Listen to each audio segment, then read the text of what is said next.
हे बाय पाना घ्या का काढत मूळचो कांदो खावचो असता. अरे एवढ्यात कांदो नाही, ह्यो कांदो मोठो होतो चौसर भाजी खावची असता. बैल खात ते बैल येता येता अडे वाड्यात सोडलंस काय. अरे आयुर्वेदिक आया बैल खात, तुमका काय माहिता काय खातत नि काय नाही ता. दर रविवारात ठरवलंय मी आपला आयुर्वेदिक भाजी करायची. एक दिवशी टायकुळो, एक दिवशी भारंगी, एक दिवशी या. शेतीची लोकांनी सांगल्याने तुका काय कणकीच्या कोमांची भाजी दाखवतो, तू हैसर या सुरणाच्या पाल्याची भाजी दाखवतस.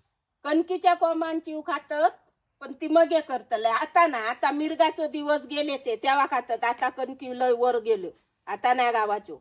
आता याची खायची भाजी असली. अगे पण आज म्हणजे अजून श्रावण सुरू होक नाही मग ह्या एखादो करून टाकायचा ना काहीतरी. आज एखादो कोंबो बिंबो तलाक बिलाक चिवळायचा.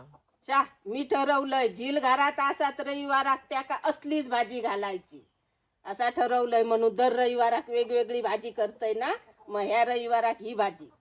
म्हणजे झील असतात तेव्हा ह्या करायचा. हा झील गव्हाकच घाल मग चांगला. हा गव्हात चांगला, झिला कसला घालतलंय. मग झील माझो बारीक रवतलो, जाड होवचो नाही. बाहेरचा खाऊन खाऊन जाड होत म्हणून या घालतोय. समजत नाही.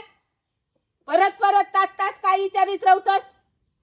यो पालो खाऊन बघ कसो लागता तो, आणि मगे माका सांग. असंच खावचो ना या खुळ्या शिजवू गयो.